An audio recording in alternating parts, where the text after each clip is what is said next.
Salut à tous et bienvenue sur la chaîne Électrotoile. Aujourd'hui, nouvelle vidéo consacrée au stockage de l'électricité avec le test de cette batterie S2000 Pro de la marque Allpower. C'est une station d'énergie qui va me permettre de stocker l'électricité, notamment via un panneau solaire, et de réutiliser cette énergie emmagasinée pour alimenter mes différents appareils via les prises secteur 230 volts ou alors à partir des ports USB disponibles en façade. Tout d'abord, je remercie la société Allpower pour cette collaboration commerciale qui me permet de vous présenter aujourd'hui mes différents essais. Au programme de la vidéo, je vais vous présenter l'aspect général de la batterie, ses accessoires, ainsi que ses caractéristiques techniques. Ensuite, je vous proposerai différents tests d'utilisation de la station avec des appareils domestiques alimentés en USB ou sur prise secteur, ainsi que des appareils d'extérieur qui absorbent des puissances différentes, permettant de vérifier les performances de la batterie. Je vous détaillerai les différentes solutions permettant de recharger la batterie interne. J'expliquerai comment piloter à distance la station avec son smartphone. Et je terminerai par un bilan de mes essais de la station S2000 Pro. Alors partons tout de suite stocker et réutiliser l'électricité avec cette station d'énergie portable. C'est une belle bête de 14,5 kg, mais malgré cela, elle sera plus légère que la moyenne de ses concurrentes à capacité ou puissance équivalente. Elle mesure 37,7 cm de large pour 24,5 cm de profondeur et 25,4 cm de hauteur au plus haut des poignées, qui sont au nombre de 2 et bien pratiques pour le transport. La batterie interne est de technologie lithium-ion pour une capacité de 1500 Wh et une durée de vie de 2500 cycles de charge et de décharge complète. Elle permet d'alimenter notamment des appareils en 230 volts grâce à son micro-onduleur intégré qui délivre une puissance nominale de 2400 watts et pouvant supporter des pics brefs jusqu'à 4000 watts lors des démarrages par exemple. Elle peut fonctionner sur une plage de température de moins 20 degrés à plus 45 degrés Celsius. La station intègre un système avancé de gestion de la batterie permettant de la protéger contre les surtensions, les surintensités de type surcharge ou court-circuit, mais également lorsque la température sera trop élevée. Et contrairement à sa petite sœur S2000, cette version S2000 Pro intègre un système UPS, c'est-à-dire une alimentation sans coupure permettant de maintenir l'alimentation électrique d'un appareil lors d'une coupure secteur. Une solution bien pratique pour une alimentation secours sans coupure pour les systèmes informatiques par exemple. Au centre de la station, on retrouve l'écran LCD informant graphiquement ou par un pourcentage de la capacité restante de la batterie. Dommage qu'il n'y ait pas la valeur indiquée en wattheures. En dessous, c'est une estimation de l'autonomie de la batterie, qui dépendra des récepteurs branchés sur la station. À droite, la valeur correspond à la puissance absorbée, notée out, ou alors à la puissance de charge identifiée in. Tout en bas, ce sont les différents icônes pour informer d'une surcharge, d'une température trop élevée ou trop froide, de l'activation des prises AC, la mise en marche des ports USB ou du port allume-cigare, l'activation du Bluetooth pour la gestion à distance, et enfin la mise en marche du système de refroidissement par ventilateur. Voyons maintenant les prises disponibles en sortie. Ce sont 4 prises secteur 230 volts en courant alternatif AC qui sont sur le dessus. Juste en dessous à gauche, une prise allume-cigare 13 volts 10 A en courant continu.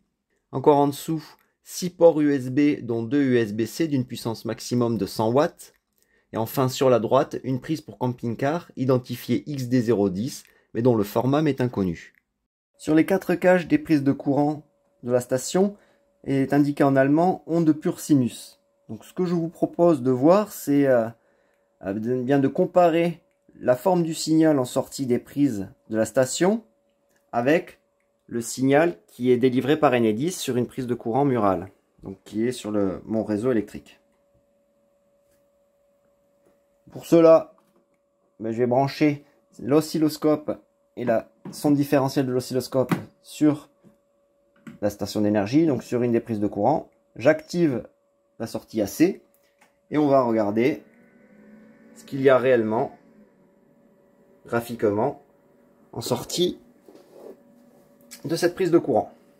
Qu'est-ce qu'on peut visualiser ici? Alors, la valeur efficace de la tension est de l'ordre de 235 volts. La période 20 millisecondes et la fréquence, on est quasiment à 50 Hz, 50,12 Hz. La forme d'onde, elle est propre. Il y a un petit léger défaut là au niveau des passages à zéro quasiment. mais on s'approche fortement d'une sinusoïde. Ce que je vais faire, je vais l'enregistrer, cette forme d'onde, et la comparer avec le signal distribué par Enedis. Donc ce que je viens d'enregistrer, c'est le signal bleu. Je vais brancher la sonde différentielle sur la prise de courant. Donc je vais mesurer à l'aide de l'oscilloscope le signal produit par EDF et qui arrive sur la prise. Donc voilà le signal. On a une valeur efficace légèrement inférieure de la tension, 232 volts, sachant que le distributeur doit garantir une tension de 230 volts plus ou moins 5% en termes de qualité du signal. La période, on est à 20 millisecondes et la fréquence 50 Hz. Donc les deux signaux se ressemblent fortement. Là, je viens de superposer, donc en bleu, c'est ce qui est produit par la station. On peut voir que le maxi et le mini dépassent la forme d'onde délivrée par Enedis. C'est pour ça que la valeur efficace de la tension produite par la station est supérieure à la valeur efficace de la mesure sur la prise de courant. Mais en termes de qualité de signal, c'est vraiment propre. On a une onde sinusoïdale. Concernant les entrées, la station dispose de 3 méthodes de recharge de la batterie. C'est pour cela qu'elle est livrée avec 3 câbles différents. La première solution et la plus simple, c'est d'utiliser une prise secteur 230 volts en branchant le câble fourni sur le connecteur C13 placé à l'arrière de la station. Dans ce cas, il faut compter 1h30 maximum pour une charge complète et la puissance absorbée pendant la recharge peut monter jusqu'à 1500 watts. La seconde option de charge nécessite cet adaptateur prise allume-cigare vers connecteur XT60. Elle permet de recharger la station depuis un véhicule équipé d'une prise allume-cigare. La charge se fait à une puissance max de 120-110 watts à peu près et nécessite un peu plus de 11h30 pour une recharge complète. Enfin, la dernière solution qui sera la plus intéressante car la plus économe sera d'utiliser un panneau solaire. Il faut pour cela utiliser le cordon fourni équipé de l'adaptateur XT60 d'un côté et de 2 fiches MC4 de l'autre. On relie en premier le côté de la station d'énergie, puis les 2 connecteurs MC4 en sortie du panneau photovoltaïque. La puissance du panneau solaire et le niveau d'ensoleillement influenceront la durée de charge. Mais avec un bon ensoleillement et un panneau de 400 watts crête, on peut facilement obtenir une puissance de charge de 300 watts, permettant un stockage gratuit de la batterie en un peu moins de 6 heures. Et avec toute cette énergie stockée, il est possible d'utiliser de nombreux appareils, tels que de l'électroménager pour la cuisine. Avec une seule charge de la station, j'ai pu pétrir une pâte à pain pendant 5 minutes à une puissance comprise entre 80 et 100 watts et faire cuire une baguette au four. En incluant le préchauffage, soit un temps total de 40 minutes de fonctionnement du four, à une puissance comprise entre 1700 et 2000 watts. Au final, il reste dans la batterie 16% de charge, soit une capacité approximative de 240 Wh. La capacité et la puissance de la station permettent de faire fonctionner un lave-linge, avec un départ à 89% de charge pour un cycle rapide d'1 heure. Pendant la période où la résistance chauffe l'eau, la batterie a délivré une puissance maximale de 2000 watts environ, et ce pendant quelques minutes. Au final, la batterie termine le cycle du lave-linge à 25% de sa capacité, soit une énergie économisée car non facturée par EDF de 960 Wh. Avec une capacité restante de 64%, soit environ 960 Wh dans la station d'énergie, j'ai pu faire fonctionner un sèche-linge à condensation pour un cycle de 1h30.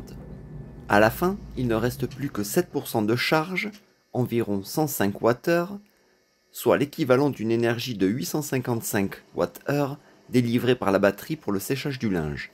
En cas de coupure secteur, la batterie vous permettra d'alimenter en secours un réfrigérateur pendant une douzaine d'heures, ou faire chauffer de l'eau avec une bouilloire pendant 45 minutes, ou encore faire fonctionner un chauffage d'appoint de 1000 watts pendant 1h15. Les 2 ports USB-C et les 4 ports USB-A permettront de recharger jusqu'à 6 appareils en même temps, que ce soit des smartphones ou des tablettes, et cela pendant de nombreuses heures. D'ailleurs, les ports USB-C supportent jusqu'à 100 watts d'alimentation. Mais la station ne se limitera pas qu'aux utilisations domestiques, car elle supporte la marche d'un compresseur de 1100 watts pendant 1h10 environ, de quoi gonfler de nombreux pneumatiques en plein air. La batterie portable sera intéressante pour alimenter une glacière électrique, et ainsi maintenir au frais de la nourriture pendant une vingtaine d'heures environ, à 60 watts de puissance absorbée. Si vous envisagez de faire fonctionner une pompe éloignée de toute prise secteur, vous pourrez le faire avec cette batterie. La pompe que j'utilise absorbe 230 watts et cela donne une durée de fonctionnement de 5h30 environ. Ou alors l'alimentation d'un aspirateur de 1150 watts pendant 1 heure, et même la marche de ce souffleur broyeur de feuilles étiqueté à 3000 watts, mais qui en mode souffleur absorbera en réalité un peu plus de 1300 watts, soit une autonomie d'un peu moins d'1 heure. Pour éviter de tirer une rallonge pour votre robot de piscine, alimentez-le pendant plus de 9 heures avec la station d'énergie.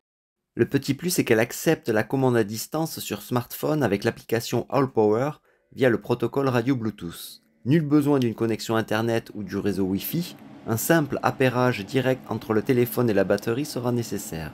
Pour cela, on démarre l'application AllPower, on appuie sur le bouton plus dans la section Bluetooth Device. Sur la batterie, il faut activer le Bluetooth en faisant un appui prolongé sur le bouton DC. Le voyant IoT doit s'allumer.